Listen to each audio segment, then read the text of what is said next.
اب اس گستاخی کی آپ کو سمجھ میں آئی ہے نا. تو اے دل یا محمد سے جو حضور نے فرمایا کہ اس کی نسل سے ایسے لوگ قیامت تک پیدا ہوتے رہیں گے جن کا رویہ یہی ہوگا. آج اچھا اس سے بعد میں جب یہ خارجی فتنہ نکلا نا خوارج، تو ان کا بھی انداز یہی تھا، تو لوگوں نے اس کو ان کے ساتھ جوڑا. اور بعض کا کہنا یہ ہے کہ وہ فتنہ اٹھانے والے در حقیقت اسی کے فیملی ممبرز تھے. اور آج کل اسی خارجی فتنے کو صرف اس حد تک جوڑا جاتا ہے کہ یہ جو تکفیری سوچ کے عامل ہیں، جو مارتے ہیں، قتل کرتے ہیں، تو ان کو کہتے ہیں یہ خارجی ہیں. لیکن کیا پرویز مشرف میں نے اس میں نہیں آئے گا جو کسی کو کسی کی خاطر میں ہی نہیں لاتا دین کے بڑے سے بڑے کو، تو وہ بھی تو خارجی فتنہ ہی ہے نا. پھر وہ بھی تو پھر یہی ہے نا. تو ہر وہ شخص جو دین کے معاملات میں یہ گستاخانہ رویہ اختیار کرے وہ پھر اسی ذیل میں آئے گا. آگے وہ تکفیری ہوتا ہے یا نہیں ہوتا، لیکن یہ والا معاملہ یہ سمجھیں ایک مزاج ہے، اور وہ مزاج جس میں بھی ہے. تو بہرحال چلیں، یہ چیز تو یہ ایک ذیلی بات تھی جو ہم سے متعلق تھی، ایک ہدایت کی بات تھی، وہ ہمیں سمجھ لینی چاہیے کہ دین کے معاملے میں احتیاط کرنی چاہیے. یہ وہ چیز تھی جو ڈاکٹر صاحب کہتے تھے یار کہ اگر امام ابو حنیفہ بھی مشرک ہے، مجدد الفسانی بھی مشرک ہے، شاہ ولی اللہ بھی مشرک ہے، تو پیچھے پھر دین رہ کدھر جائے گا کہ جس کو ہم لے کے چلیں گے؟ وہ موحد کدھر سے ڈھونڈ کے لائیں گے؟ تو یہ اتنے بڑا جو ہے نا مطلب فتویٰ دینے سے پہلے بندے کو ذرا اپنا قد بھی دیکھ لینا چاہیے کہ میں کتنا ہوں، کس جگہ پہ کھڑا ہوں. چلیں اختلاف ہو جانا کسی سے بھی، غیر نبی ہر کسی سے اختلاف ہو سکتا ہے، حضرت عمر رضی اللہ تعالیٰ عنہ سے بھی اختلاف ہو سکتا ہے، لیکن یہ کہ بہرحال اس مقام کو پیش نظر رکھنا بہت ضروری ہوتا ہے. اچھا جی، اب آ جائیں جی اسیران جنگ کی رہائی. یہ ہے آج یہاں سے ہم شروع کر رہے ہیں. مال غنیمت کی تقسیم کے بعد مسئلہ تھا اسیران جنگ کی باقاعدہ تقسیم کا. اب یہ آپ کو پتہ ہے جو قیدی ہو جاتے ہیں وہ غلام بنا لیے جاتے ہیں. اس وقت وہ غلام یا تو ریاست اپنے کام میں لے لے گی، یا یہ کہ وہ پھر فدیے میں وہ ہو جائیں گے، چھوڑ دیے جائیں گے، یا قیدیوں کے تبادلے میں استعمال ہو جائیں گے. اور آخری صورت کیا ہوتی تھی کہ جو مجاہدین ہیں اس میں تقسیم کر دیے جائیں گے. تو اب اگلا مرحلہ آ گیا غلاموں کی تقسیم کا. یہ تمام افراد اس وقت تک جہرانہ میں محفوظ تھے. اصول کے مطابق ان کو لشکر میں شریک لوگوں میں تقسیم کرنا باقی تھا کہ حوازن اور ثقیف کی جانب سے ایک معزز سفارت نبی اکرم صلی اللہ علیہ وسلم کے خیمے میں آپ کی خدمت میں حاضر ہوئی اور اسیران جنگ کی رہائی کی درخواست پیش کی. رئیس سفارت نے کھڑے ہو کر حضور کو مخاطب کر کے کہا کہ اے محمد صلی اللہ علیہ وسلم، جو عورتیں محبوس اور اسیر ہیں انہی میں تمہاری پھوپھیاں اور خالائیں بھی ہیں. تم نے ہمارے قبیلے کی ایک خاتون کا دودھ پیا ہے، برادریں حضرت حلیمہ، لہٰذا ہم سب تمہارے قرابت دار ہیں. خدا کی قسم اگر سلاطین عرب میں سے کسی نے ہمارے خاندان کا دودھ پیا ہوتا تو ان سے بھی کچھ امیدیں وابستہ ہوتی، اور تم سے تو کہیں زیادہ توقعات ہیں. نبی اکرم صلی اللہ علیہ وسلم نے جواب میں فرمایا کہ خاندان عبد المطلب کا جس قدر حصہ ہوگا وہ میری طرف سے آزاد ہے. اب یہ سمجھیں، یعنی یہ اصل میں یہ ایک اہم نقطہ ہے، اسے سمجھیں. یہ ہمارے ہاں خلیفہ کو کیا بنا دیتے ہیں کہ وہ جو مرضی فیصلہ کرے. محمد صلی اللہ علیہ وسلم اللہ کے رسول ہیں، وہ جو مرضی فیصلہ کرنا چاہیں کر سکتے ہیں، لیکن وہ کیا کہہ رہے ہیں، میں فیصلہ اگر آزاد مرضی سے کر سکتا ہوں تو ان کا کر سکتا ہوں جو خاندان عبد المطلب کے حصے میں آئیں گے، کیونکہ اس وقت گویا ان کا سردار میں ہوں، تو پورے خاندان کی طرف سے میں فیصلہ کرنے کی پوزیشن میں ہوں. یہ جو مسلمانوں کی ملکیت میں چیزیں آ رہی ہیں ان کا فیصلہ کرنے کی پوزیشن میں نہیں ہوں. یہ نقطہ سمجھ میں آیا نا. تو آج کسی خلیفہ کو یا کسی سربراہ مملکت کو یہ اختیار کیسے دیا جا سکتا ہے کہ وہ مسلمانوں کے مال کا اکلوتا سگنیٹری بن کے تو فیصلہ کرنے والا بن جائے؟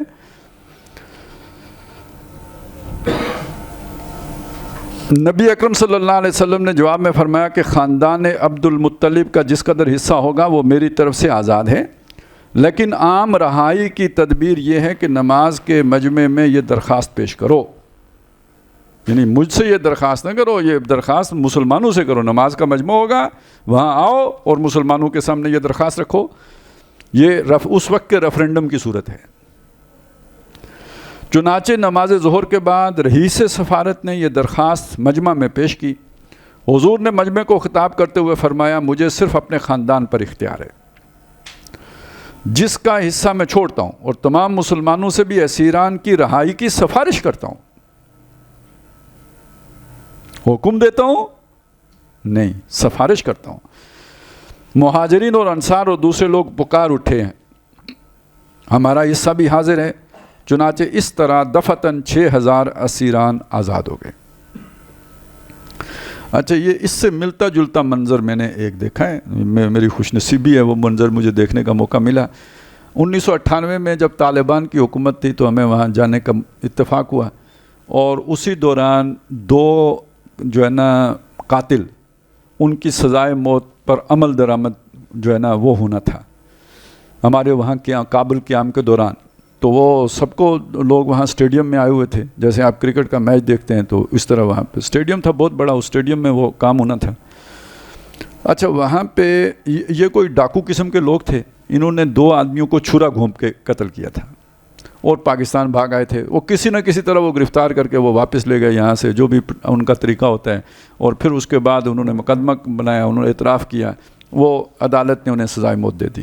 وہ قصاص ہوتا ہے، جیسے قتل کیا ویسے قتل کیے جائیں گے. اب وہ اسٹیڈیم ہے سارا، وہ قاتل وہاں موجود ہیں اور مقتول کے ورثاء، 2 مقتول تھے تو دونوں مقتولوں کے ورثاء بھی موجود ہیں، اور انتظامیہ کے وہ جو پگڑی والے انتظامیہ تھے وہ بھی ساری وہاں پہ موجود ہیں، امامے والے یعنی طالبان. تو آگے یہ ہوا کہ یہ ہم خود دیکھ رہے تھے کہ وہ جو منتظمین تھے، یعنی جو وہ آپ تھانے دار کہیں یا پولیس کہیں یا جو بھی آپ انہیں کہیں، وہ ورثاء کی منتیں کر رہے تھے کہ آپ انہیں معاف کر دو. اب آپ نظام سمجھیں، پکڑنا حکومت کا کام، کیس چلانا حکومت کا کام، فیصلہ کرنا حکومت کا کام، معاف کرنا ورثاء کا کام. انہوں نے ان کے بس میں نہیں ہے کہ وہ معاف کر دیں، جیسے ہمارے ہاں تو صدر محترم معاف کر دیتے ہیں بندہ کسی کا مرا، معاف کسی نے کر دیا، وہاں وہ نہیں معاف کر، ملا عمر نہیں معاف کر سکتا، کوئی اور نہیں معاف کر سکتے. ورثاء کی منتیں ہو رہی ہیں کہ معاف کر دو. ورثاء بھی پٹھان تھے، انہیں کہنا خوچا ہم بالکل نہیں معاف کرے گا اور انہوں نے جناب وہ انہیں چھرے پکڑائے، ان کے ہاتھ چادروں سے باندھے، رسیاں بھی نہیں، وہ جو ان کی چادریں تھیں نا اسی سے ہاتھ باندھے پیچھے یہاں یوں پورے سینے سمیت باندھ دیے، اور اس کے بعد ان کو پکڑائے چاقو کے پیٹ میں گھونپو. وہ ایک نے ذبح کیا تھا، اس کو کہا ذبح کرو، اس نے ذبح کیا، اوے چیخیں نکل گئی لوگوں کی. یعنی وہ منظر جس نے دیکھا ہو اسے جتنا بھی غصہ چڑھ جائے نا بندہ نہیں مارے گا، بالکل ٹھنڈا ہو جائے گا. وہ جو ہے نا عبرت، شریعت کی سزاؤں میں عبرت ہے، وہ عبرت آپ سوچیں آپ کے سامنے انسان ذبح ہو، پھر کب آپ کو اتنا غصہ چڑھے گا کہ آپ وہ کام کر گزریں کہ کل آپ ذبح ہو رہے ہوں. تو بہرحال وہ دیکھیں، میں جو سمجھانا چاہ رہا تھا وہ کہ حکومت نے یہ اختیار اپنے ہاتھ میں نہیں رکھا کہ جس کو چاہے معاف کر دے. وہی بات ہمیں یہاں نظر آتی ہے کہ قیدی چھڑانے ہیں تو لوگوں سے پوچھو بھائی، یہ میں جو ہے نا چھوڑنے والا نہیں ہوں.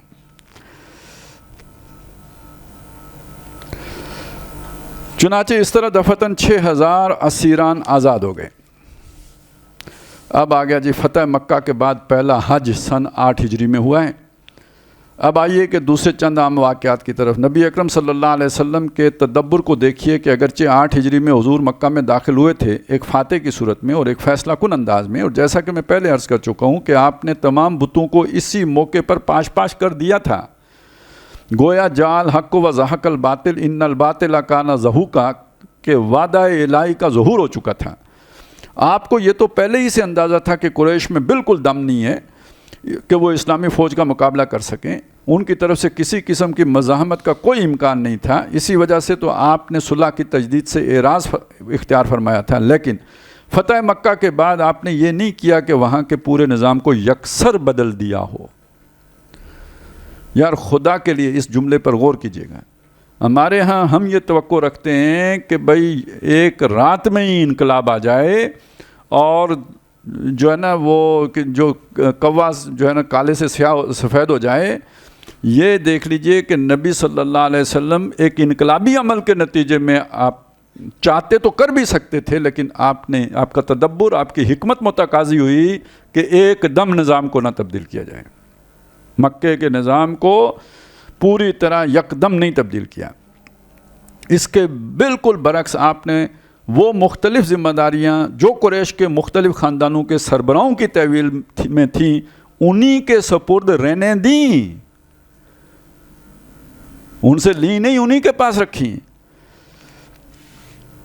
قطع نظر اس سے کہ وہ ایمان لائے ہوں یا نہ لائے ہوں، آپ نے وہاں کے انتظامی معاملات کو بالکل ڈسٹرب نہیں کیا. یہ جو ایڈمنسٹریشن ہوتی ہے اس کی یہ اہمیت ہوتی ہے، نہیں تو آپ سنبھال نہیں سکیں گے ایک دم. یہ وہ چیز ہے جو ہم سمجھانے کی کوشش کرتے ہیں، یار آپ اگر اس نظام کو جو چل رہا ہے اسے تباہ کر دو گے تو پھر اس کے بعد دوسرا نظام کون سا ہوگا جو لے کے تو معاشرے کو چلے گا؟ وہ ایڈمنسٹریشن کدھر سے لاؤ گے جو یہ سارا نظام سنبھالے گی؟ وہ ہے نہیں آپ کے پاس. لیکن ادھر وہی گستاخ والی بات ہے نا پھر، کہ ہم نے اس کو تو توڑنا ہے، باقی جو ہو باقی مرو، جو جدھر مرضی جاؤ. تو آپ نے وہ انتظامی جو وہاں پہ ہائرارکی تھی اس کو ڈسٹرب نہیں کیا، برقرار رکھا.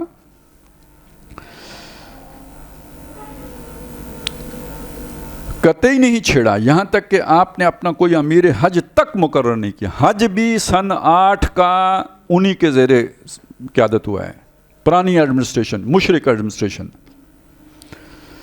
کہ اب اس کی سرکردگی میں حج ہوگا. حالانکہ 2 ماہ بعد حج ہونے والا تھا، اسی موقع پہ نہیں تھا. 2 جی 8 میں فتح مکہ کے بعد مسلمان فاتح ہیں، لیکن حج جو ہے مشرکین کی قیادت میں ہو رہا ہے سن 8 کا. جی تو اس کے 2 مہینے بعد ہوئے نا، شوال، ذی-قعدہ، ذی الحج.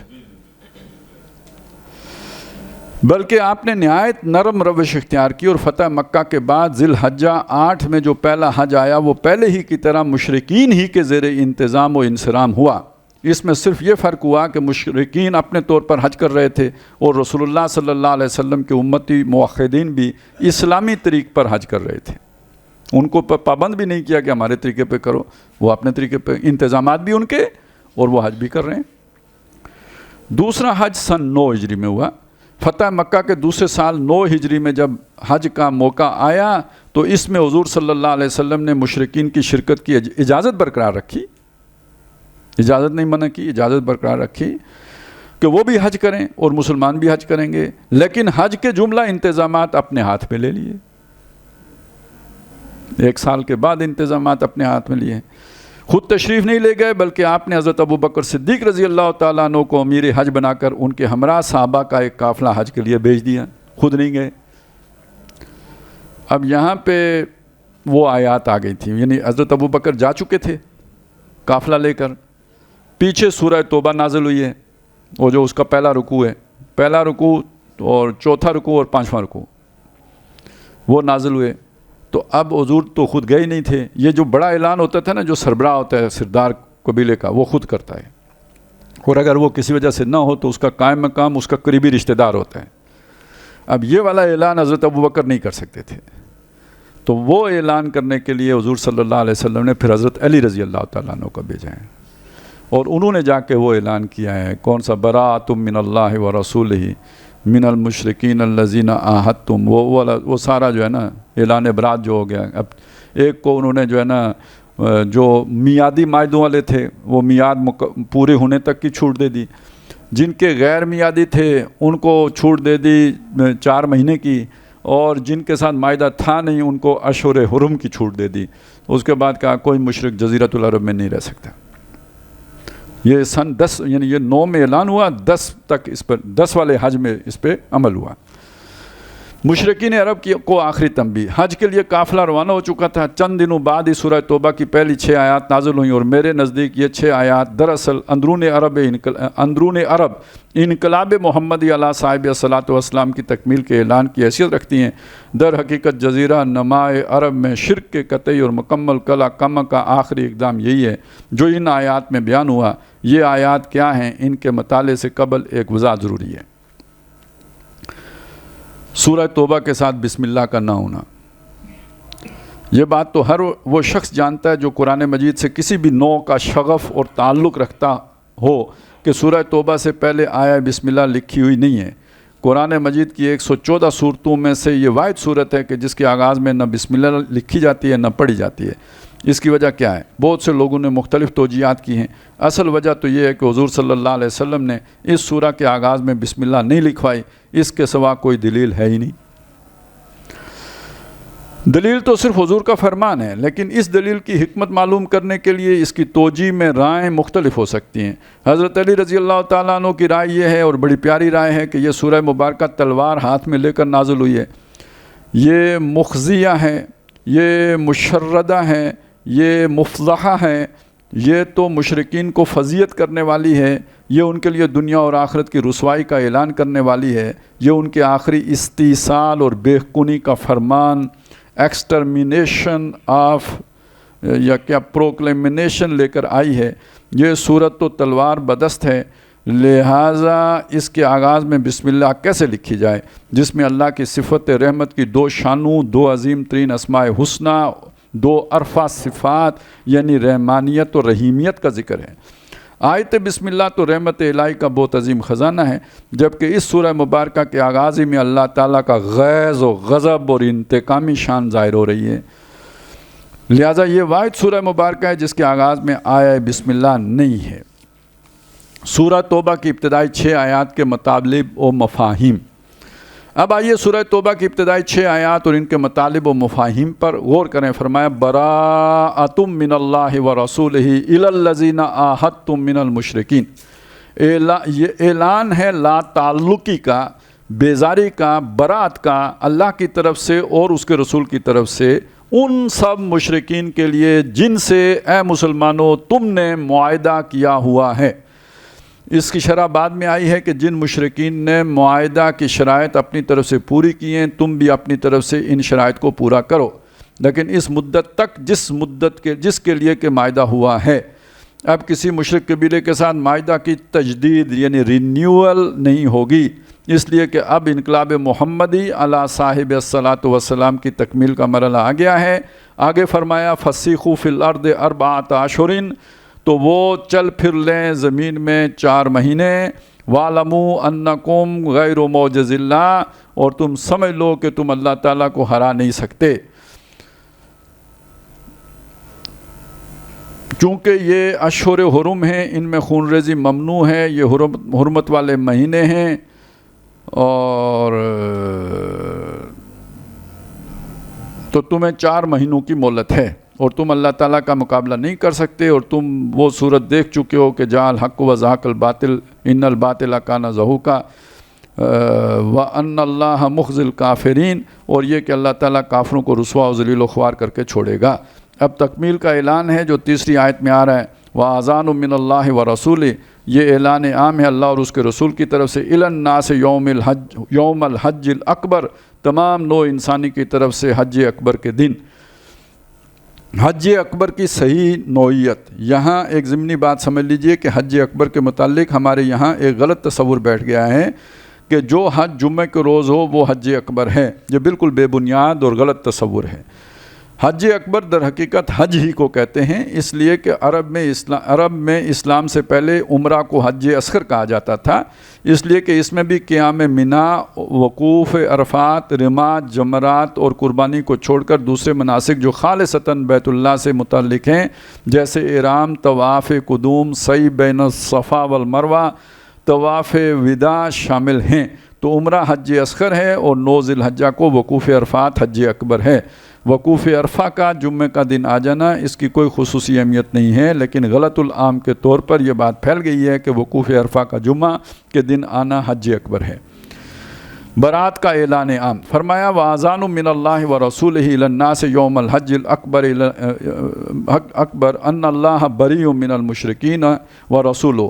اعلان عام ہے اللہ اور اس کے رسول کی طرف سے لوگوں کے لیے حج اکبر کے دن کہ اللہ اور اس کے رسول کا مشرکین سے بری ذمہ ہیں، اور ان سے اللہ تعالیٰ اور اس کے رسول کا کوئی تعلق باقی نہیں ہے۔ آگے فرمایا فَإِن تُبْتُمْ فَهُوَ خَيْرٌ لَكُمْ، اب اگر تم توبہ کرو یعنی اسلام قبول کر لو تو یہی تمہارے لیے بہتر ہے۔ وَإِن تَوَلَّيْتُمْ فَاعْلَمُوا أَنَّكُمْ غَيْرُ مُعْجِزِ اللَّهِ، اور اگر تم نہ مانو تو جان لو کہ تم اللہ کو شکست نہیں دے سکتے۔